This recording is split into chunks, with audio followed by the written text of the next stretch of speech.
This event is expected to sell out, so if you'd like to attend the Magical Water Plant Festival, better buy your tickets soon. I've already got mine, Wendy. So do I. And now it's time for our daily Beastly Report, featuring our Mag-Eye zoologist on the go, Beatrice Wiss. How are things out in the wild world today, Beatrice? Well, Wendy, we have a sensational and spine-tingling segment for you today as we delve into the unbroken and untamed wilds of the gorgeous and gratifying Gwinnett. Once again, I'm accompanied by my stunningly adequate assistant, Kendra Radnott. Hey. For this fortuitous and final day here in the county known as Gwinnett, we are going to learn more about a beast that is classification XXXXX. That's 5 X's for those of you following along at home. Ho-ho! Yes, I have it on good authority that there is a private and covert dragon reserve at an undisclosed location here in this very county. What? Yes, Kendra, I knew you'd be excited.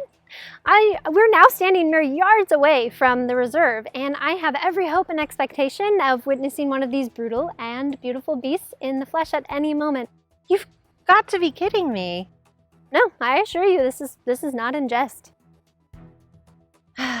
You do realize that dragons are normally very big?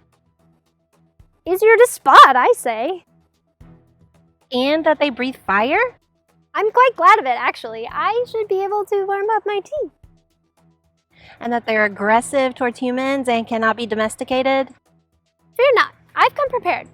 A dragonologist friend of mine has informed me of a dragon chick's fondness for chicken blood and brandy.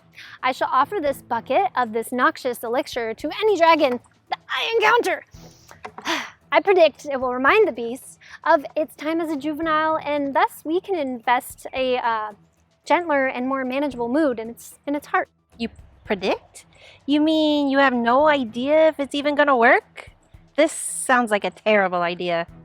I mean, what sort of magizologist would I be if I hadn't had a backup plan? This ought to be good. You know, if my concoction fails, I brought along a recording of a dragon's roar. Dragons are territorial creatures, and as I'm sure you are aware, this sound should cause all other dragons to flee the area and yield the territory. Or it will draw other dragons to the area to challenge a potential intruder. You've just summoned any dragons in the area that are looking for a fight. That's... Oh God. I am out of here. Yes, I think perhaps that we've held enough wildlife experiences for this week. Back to you, Alicia and Wendy.